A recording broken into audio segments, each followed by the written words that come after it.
गणेश जी की महिमा और उनकी स्तुति एवं पूजा का फल। पुलुस्त जी कहते हैं, भीष्म, इसके बाद एक दिन व्यास जी के शिष्य महामुनि संजय ने अपने गुरुदेव को प्रणाम करके प्रश्न किया। संजय ने पूछा, गुरुदेव, आप मुझे देवताओं के पूजन का सुनिश्चित क्रम बतलाइए। प्रतिदिन की पूजा में सबसे पहले किसका पूजन करना चाहिए? व्यास जी बोले, संजय, विघ्नों को दूर करने के लिए सर्वप्रथम गणेश जी की पूजा करनी चाहिए। पार्वती देवी ने पूर्व काल में भगवान शंकर जी के संयोग से शकंद, कार्तिकेय और गणेश नामक दो पुत्रों को जन्म दिया। उन दोनों को देखकर देवताओं को पार्वती जी पर बड़ी श्रद्धा हुई और उन्होंने अमृत से तैयार किया हुआ एक दिव्य मोदक लड्डू पार्वती के हाथ में दिया। मोदक देखकर दोनों बालक माता से मांगने लगे। तब पार्वती देवी विस्मित होकर पुत्रों से बोली, मैं पहले इसके गुणों का वर्णन करती हूँ, तुम दोनों सावधान होकर सुनो। इस मोदक के सूंघने मात्र से अमृत प्राप्त होता है। जो इसे सूंघता या खाता है वह संपूर्ण शास्त्रों का मर्मज्ञ, सब तत्वों में प्रवीण, लेखक, चित्रकार, विद्वान, ज्ञान विज्ञान के तत्व को जानने वाला और सर्वज्ञ होता है। इसमें तनिक भी संदेह नहीं है। पुत्रों, तुम में से जो धर्माचरण के द्वारा श्रेष्ठता प्राप्त करके आएगा उसी को मैं ये मोदक दूंगी। तुम्हारे पिता की भी यही सम्मति है। माता के मुख से ऐसी बात सुनकर परम चतुर शकंद मयूर पर आरूढ़ होकर तुरंत ही तरलोकी के तीर्थों की यात्रा के लिए चल दिए। उन्होंने मुहूर्त भर में सब तीर्थों में स्नान कर लिया। इधर लंबोदरधारी गणेश जी शकंद जी से भी बढ़कर बुद्धिमान निकले। वह माता पिता की परिक्रमा करके बड़ी प्रसन्नता के साथ पिताजी के सम्मुख खड़े हो गए। फिर शकंद भी आकर पिता के सामने खड़े हुए और बोले, मुझे मोदक दीजिए।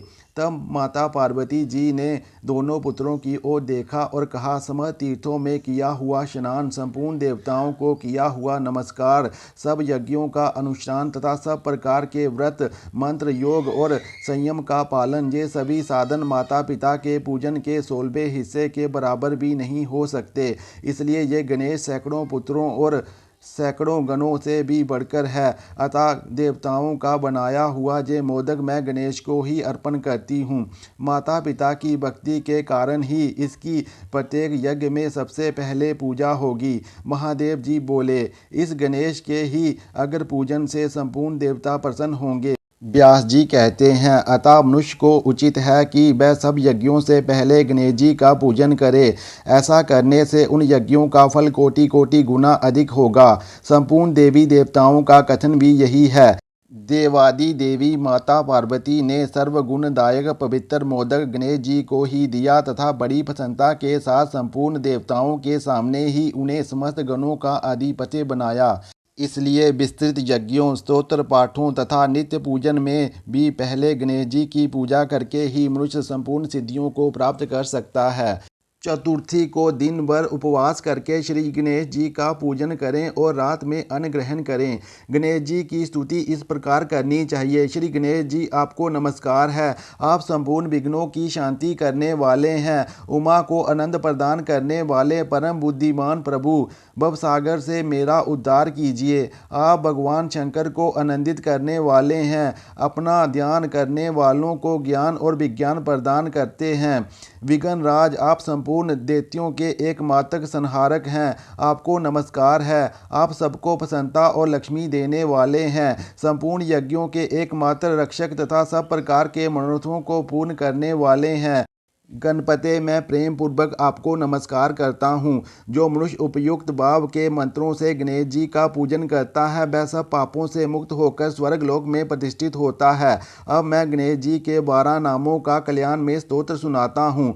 उनके 12 नाम ये हैं, गणपति, विघ्नराज, लंबतुंड, गजानन, द्युमातर, हरिम्ब, एकदंत, गणाधीप, विनायक, चारुकर्ण, पशुपाल और भावात्मज। जो प्रातःकाल उठकर इन 12 नामों का पाठ करता है संपूर्ण विश्व उसके वश में हो जाता है तथा उसे कभी विघ्न का सामना नहीं करना पड़ता। उपनयन, विवाह आदि संपूर्ण मांगलिक कार्यों में जो श्री गणेश जी का पूजन करता है वह सबको अपने वश में कर लेता है और उसे अक्षय पुण्य की प्राप्ति होती है। जो मनुष्य संपूर्ण यज्ञों के कलशों में गणानाम तवा इस मंत्र से श्री गणेश जी का आवाहन करके उनकी पूजा करता है उसे संपूर्ण सिद्धियां प्राप्त होती हैं तथा वह स्वर्ग और मोक्ष को भी पा लेता है। विद्वान पुरुष को चाहिए कि वह मिट्टी की दीवारों में प्रतिमा अथवा चित्र के रूप में, पत्थर पर, दरवाजे की लकड़ी में तथा पात्रों में श्री गणेश जी की मूर्ति अंकित करा लें। इसके सिवा दूसरे दूसरे स्थानों में भी जहां हमेशा दृष्टि पड़ सके श्री गणेश जी की स्थापना करके अपनी शक्ति के अनुसार उनका पूजन करें। जो ऐसा करता है उसके समस्त प्रिय कार्य सिद्ध होते हैं, उसके सामने कोई विघ्न नहीं आता तथा वह तीनों लोकों को अपने वश में कर लेता है। संपूर्ण देवता अपने अभीष्ट की सिद्धि के लिए जिनका पूजन करते हैं, समस्त विघ्नों का उच्छेद करने वाले उन श्री गणेश को नमस्कार है। जो भगवान विष्णु को प्रिय लगने वाले पुष्पों तथा सुगंधित फूलों से, फल फूल, मोदक और सम्यक सामग्रियों से, दही और दूध से, प्रिय लगने वाले वाजों से तथा धूप और दीप आदि के द्वारा गणेश जी का पूजन करता है उसे सब प्रकार की सिद्धियां प्राप्त होती हैं।